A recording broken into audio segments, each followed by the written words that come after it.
নমস্কার বন্ধুরা, নতুন ব্লগে আপনাদের সবাইকে স্বাগত জানাই। আশা করছি ভালো আছেন সবাই, যে যেখানে আছেন। শিলিগুড়ি শহরে আমরাও মোটামুটি ভালোই আছি। আজকে একটা আমিষ ঘুগনি করব, যেগুলো গুঁড়ো মশলাগুলো দিয়ে আগের রাত্রিরে সেগুলোতে সব ভিজিয়ে রেখে দিয়েছিলাম। তো সেগুলোতে আগে আমি একদিন করেছিলাম, সেটাতে এত ভালো খেতে হয়েছিল না, যার ফলে মানে খুবই সুন্দর হয়েছিল খেতে। জন্য আমি আজকে আবার সেরকম করে করলাম। আর কোনো জিনিস প্রথমবার করে সঙ্গে সঙ্গে শেয়ার না করাই উচিত, কারণ হয়তো অনেক সময় প্রথমবার জিনিসটা ভালো নাও হতে পারে বা একটু ইমপ্রুভমেন্টের সুযোগ থাকতেও পারে। সেজন্য প্রথম দিন কিন্তু আমি সেরকমভাবে আপনাদের শেয়ার করিনি। এতে কি হয়েছে জানেন, গুঁড়ো মশলা সবটুকু যখন ভিজিয়ে রেখেছিলাম, ভিজিয়ে রাখার পর তো ওগুলো তো ফুলবে।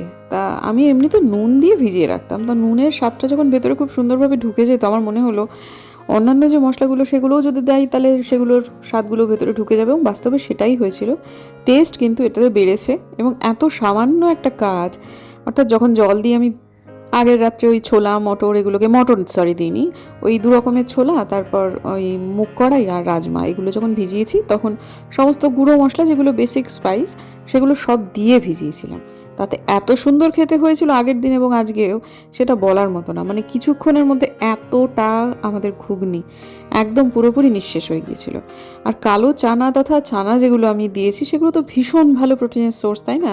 নিরামিষাশী যারা আছেন তাদের তো মানে হনুমানজির মন্দিরে এই কালো চানার কিন্তু প্রসাদ দেওয়া হয়। আর হনুমানজির কোনো মূর্তি আপনারা কখনো রুগ্ন দেখেছেন?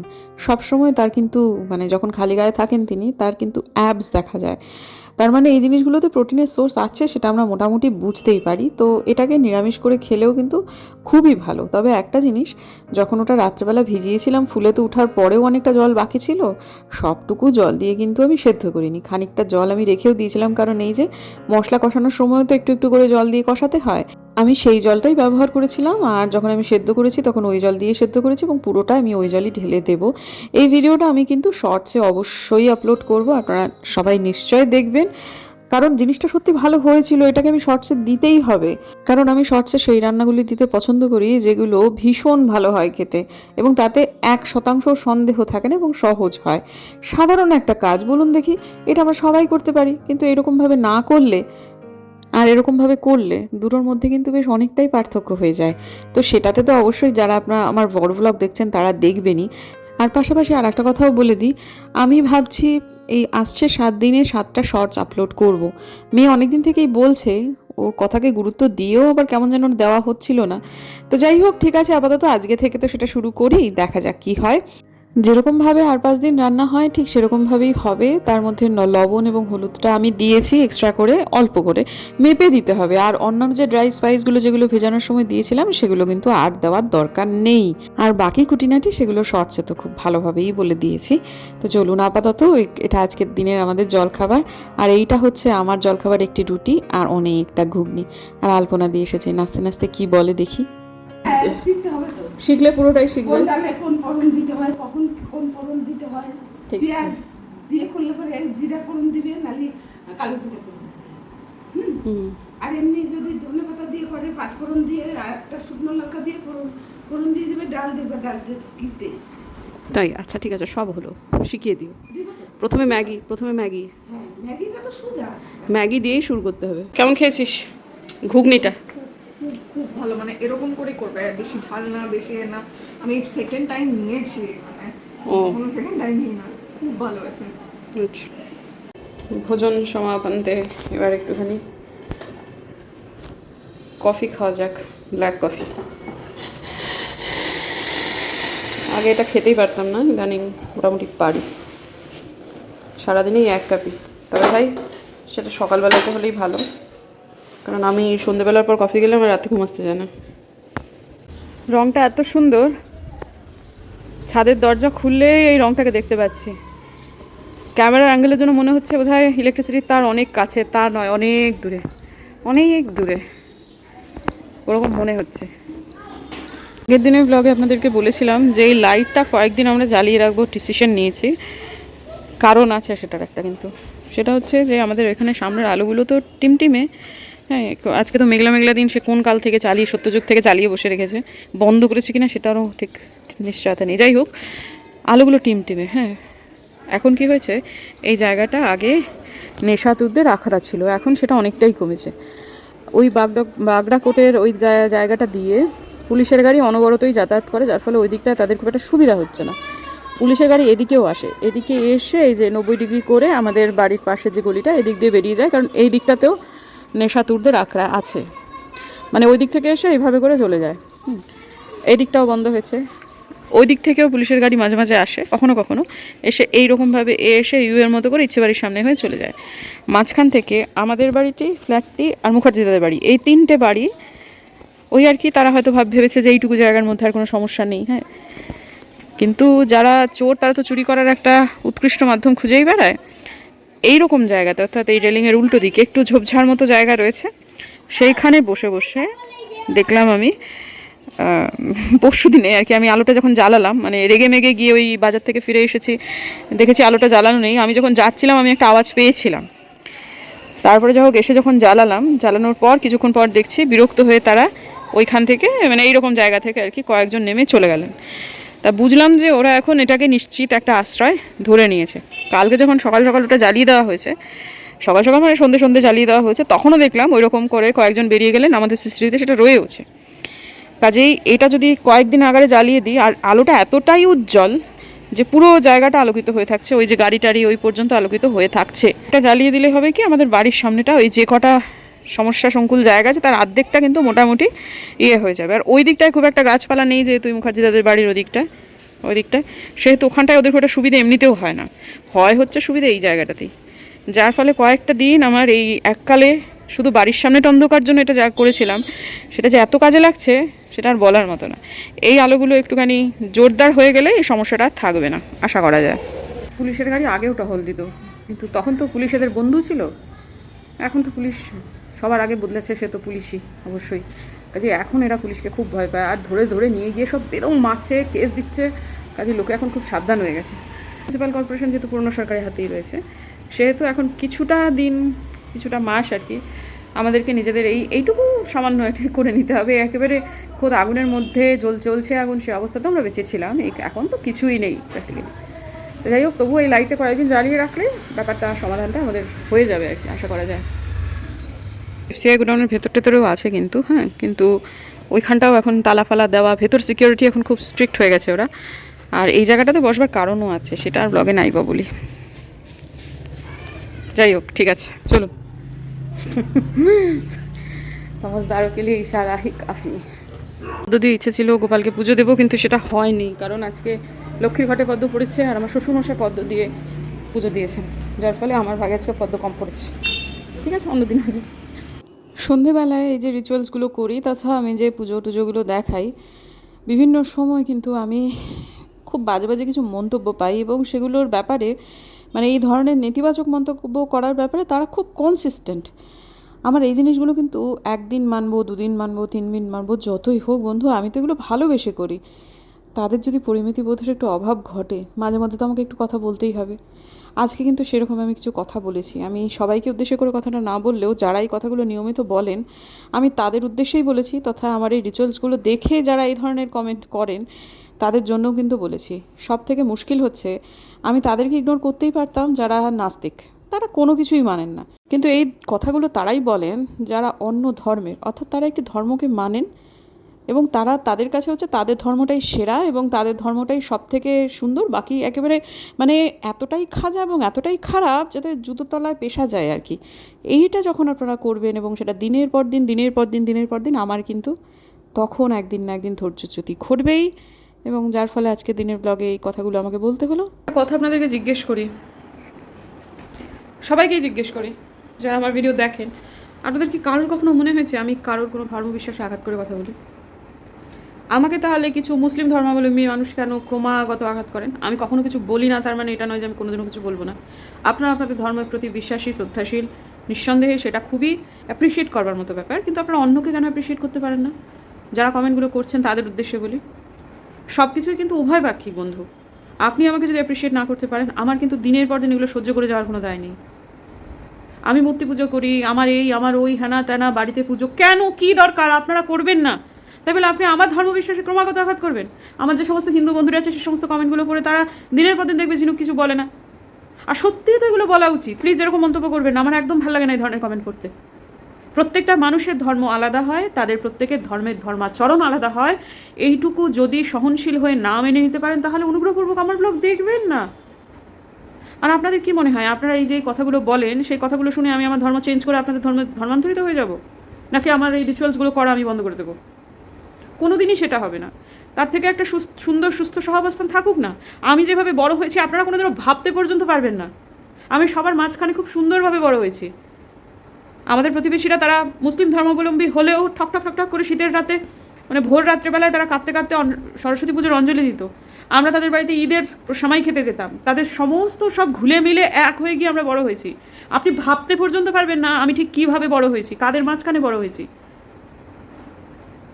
শুধু নিজের ধর্মীয় গোড়ামি আমার কমেন্ট সেকশনে এসে আপনারা উগরে দেবেন। সবাইকে বলছি না, কিন্তু সবাই এরকম হন না। সবাই যদি এরকম হতেন তাহলে আমার বড় হওয়া কিন্তু এরকম হয়ে হতো না। আজকে আমাদের মমিনা দিয়ে আমার মায়ের জন্য এইরকম প্রাণপাত পরিশ্রম করতেন না। সবাই যদি একরকম হতো। কিন্তু নাগারে যারা এই ধরনের অসভ্যতামিগুলো করছেন তাদের উদ্দেশ্যেই বলছি,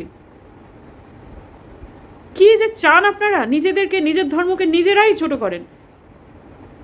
আর তারপরে যখন কেউ কোনো হিন্দু ফুঁসে ওঠে তখন আপনারা হিন্দুদের পাল্টা দোষ দেন। কেন তারা ফুঁসে উঠবে না? হ্যাঁ, দিনের পর দিন আপনি একজন মানুষকে আঘাত করেই যাবে, তখন আপনারা বলবেন হিন্দুরাও তো এরকম। হিন্দুরা কেন এরকম সেটা তো বুঝতে হবে। মাথা গরম হয়ে যায় একদম। পাশাপাশি কিন্তু আমি আমার হিন্দু বন্ধুদেরও বলছি, আপনারা দয়াপূর্বক এই কমেন্টটি করবেন না যে সবাই এরা একরকম। না, সবাই এরা একরকম নয়। আবারও আমি বলছি, আমি যেভাবে বড় হয়েছি তখন আমি দেখেছি সবাই এরকম নয়। অনেকেই এরকম, কিন্তু বেশিরভাগ কিন্তু এরকম নয়। সুস্থ সহাবস্থানে সবাই থাকতে চায়। আমি এই কমেন্টটা কেবলমাত্র তাদের জন্য করেছি যারা আমাকে ক্রমাগত এভাবে কথাগুলো বলেন, ক্রমাগত বলেন। সবটুকুই না উভয়পাক্ষিক ব্যাপার। আপনি যা দেবেন আপনি সেটাই ফেরত পাবেন। আর এইসবগুলো মানে কমেন্টগুলো পড়লে না একদম আমার মানে হালফিলের দিনহাটার কথাগুলো মনে পড়ে। সবটুকু আর ব্লগের আওতার মধ্যে রাখবো না, কিন্তু প্লিজ আপনাদের ধর্মবিশ্বাস নিয়ে আপনারা থাকুন, আনন্দে থাকুন। সব ধর্মের ব্যাপারেই সেটা হচ্ছে গিয়ে একটা ডিসিপ্লিন। প্রত্যেক দিন নিজের ধর্মাচরণ মন থেকে পালন করলে সেটা একটা নিয়মানুবর্তিতার জন্ম দেয়। সেইটা মানুষকে ভালো থাকতে ভীষণ সাহায্য করে। মনঃসংযোগের প্র্যাকটিস হয়। কে ভগবান, কে আমরা নিজের চোখেরা কোনোদিনও ভগবান বা আল্লাহ বা কাউকে দেখিনি। আমরা যেটাকে দেখেছি আমরা মানুষকেই দেখেছি। কিন্তু ধর্মাচরণের কিছু কিছু ব্যাপার আছে যেগুলো প্র্যাকটিস করলে আমাদের ভালোই হয়। সব ধর্মের কিছু ভালো দিক থাকে, সেটুকু যারা নিতে পারেন তারা জীবনে অনেক ভালো থাকেন। আর মাঝখান থেকে এই খাবলা করা মানুষগুলো কোনোদিন না নিজেরা ভালো থাকেন না অন্যকে ভালো থাকতে দেন। এটাই হচ্ছে মুশকিল। আমার কমেন্ট সেকশানে এরকম অনেক মানুষ আছেন যারা প্রতিনিয়ত আমাকে উজ্জীবিত করেন, সুন্দর মন্তব্য করেন এবং আমার এই পথ চলাকে খুব সুন্দরভাবে তারা এগিয়ে নিয়ে যেতে সাহায্য করেন। ধর্মনিরপেক্ষ কাজটা কিন্তু তারা করেন। তাদের প্রতি কৃতজ্ঞতাটাই আমার বেশি, কিন্তু কখনো কখনো একটু না বললেও যেন হচ্ছিল না। আমি আমার হিন্দু তথা মুসলিম ধর্মাবলম্বী নয় এরকম কোনো মানুষের উদ্দেশ্যে যেমন একটা অনুরোধ রেখেছি, তেমন আমি এটাও কিন্তু তাদের বলছি যে যদি আমার কমেন্ট সেকশানে কোনো রকম অ্যাটাক আসে এই ধরনের মন্তব্যের, যেগুলো কোনো সেন্স মেক করে না, তাহলে প্লিজ আপনারা কিন্তু সেটা বলবেন। হ্যাঁ, কিন্তু সামগ্রিকীকরণ করে বা সরলীকরণ করে সবাইকে এক করে দেবেন না, এটা আমার অনুরোধ। যদি সেটা করেন তাহলে সেটা কিন্তু আমারই খারাপ লাগবে, আমারই কিন্তু গায়ে গিয়ে লাগবে। কারণ বন্ধু, আমার মা কিন্তু চাকরি করতে যেতেন, আমাদের দু বোনকে যার ভরসায় রেখে তিনি কিন্তু মুসলিম ছিলেন। এবং আমি অনেক ছোটোবেলা থেকেই কিন্তু বুঝতে পেরে গেছিলাম মাতৃত্বটা না ইউনিভার্সাল, তার কোনো ধর্ম হয় না, কিচ্ছু হয় না। এদের কিন্তু ভালোবাসাটা, একটা ধুলোয় পড়ে শিশু কাঁদলে না, একটা মায়ের সে যে ধর্মেরই হোক মন কাঁদবেই, তার ইচ্ছে করবেই আমার দুধের শিশুটার পাশাপাশি আমি এইটাকেও কোলে নিই। হ্যাঁ, সবাই একরকম নয়, এক্ষেত্রেও সাধারণীকরণ করা যায় না ঠিক কথা, কিন্তু 90টা মাই তাই হয়ে থাকেন। তারা কী ধর্মের শিশু সেটা আগে ভাবেন না, তারা আগে কোলে নেন। সের ওপর ভরসা রেখেই আমার মা, যার ওপর আমাদের ছেড়ে দিয়ে যেতেন, তিনি আপিয়া কাকিমা, তিনি কিন্তু মুসলিম ধর্মাবলম্বী ছিলেন। এবং তার যে স্নেহ, তার যে ভালোবাসা, সেটা ছোটোবেলা থেকে পেয়েছি। তো এই যে কথাগুলো বলতে গিয়ে কান্না এসে যাচ্ছে বন্ধুরা। কাজে আপনাদের অনুরোধ যে কিছু কিছু মানুষ না জীবনে আসেন এমনভাবে যে সমস্ত ধ্যান ধারণাগুলোকে আমাদের একটু নতুন করে ভাবতে সাহায্য করেন। তাদেরই ছেলেমেয়েরা যারা, তারাই আমাদের বাড়িতে ভোরবেলাতে এসে অঞ্জলি দিত নারায়ণ পুজোর মাকে প্রসাদ খাওয়ার জন্য, ওই চালকলা প্রসাদের জন্য। ইনফ্যাক্ট বৃহস্পতিবারও তাদের তারা আসতো, হাত পেতে নিত। আমি তো এই পরিবেশেই বড় হয়েছি।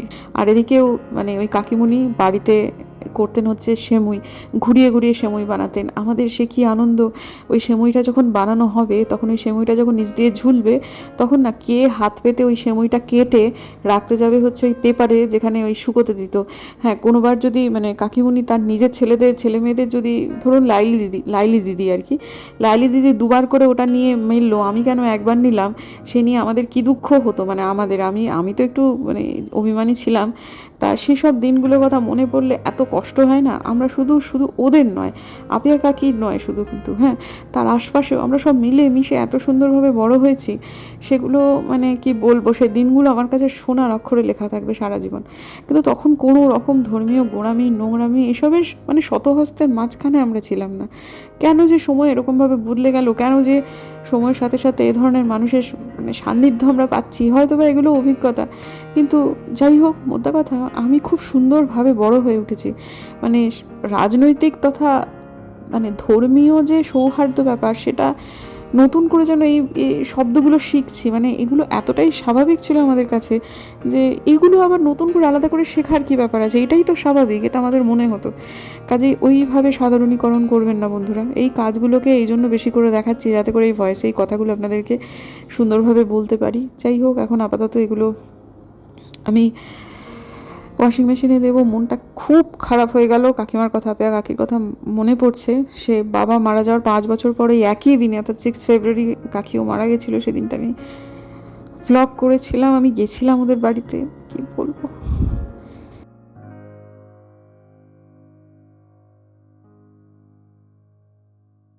সোশ্যাল মিডিয়ায় কাজ করা মাঝে মাঝে, বিশেষ করে ওই লাইফস্টাইল ব্লগ করা, কখনো কখনো নিজের কাছেই খুব কঠিন মনে হয়, এক আধ দিন হয় না। যাই হোক, যখন পারি না তখন মাঝে মাঝে মনে হয় দূর বাবা, কন্টেন্ট ক্রিয়েশন কি ছেড়েই দেবো।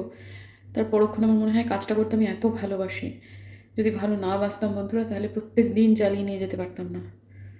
তাছাড়াও হচ্ছে এটা আমি শুরু তখন করেছিলাম যখন এটার সম্পর্কে মানুষ অতটা ওয়াকিবহাল ছিল না, মানুষ এত জানতো না লাইফস্টাইল ব্লগ ব্যাপারটা। আজ থেকে ধরুন 6 বছর আগে আমার কত অসুবিধা গেছে বাড়ির সবাইকে মানাতে।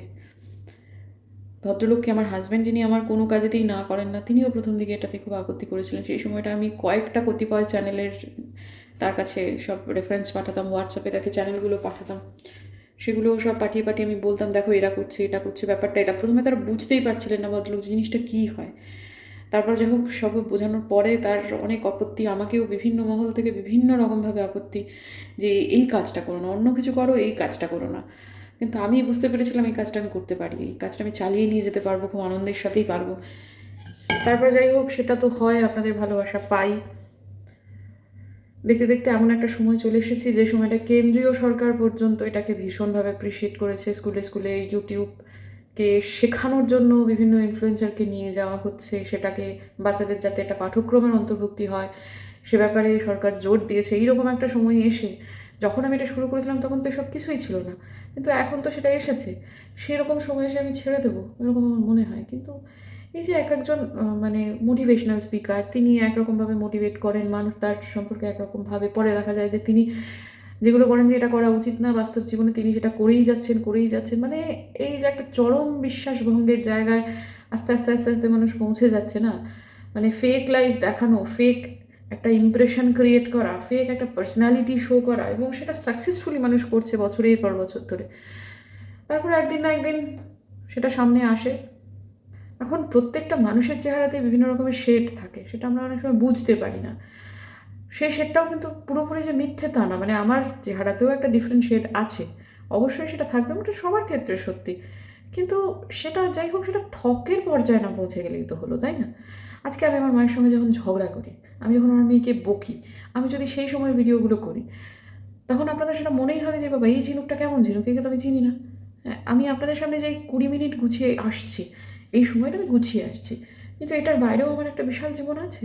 সবসময় যে সেটা সবসময় গোছানো থাকে, সবসময় যে সেগুলো খুব দেখানোর মতো হয় এমন না। আমি যে হাজব্যান্ডের সঙ্গে যখন তেড়ে ফুড়ে যাই, তখন সেই চেহারাকে আমি চাইবো যে কোনো দিনও যেন মানুষ দেখে? আমি কখনোই সেটা চাইবো না।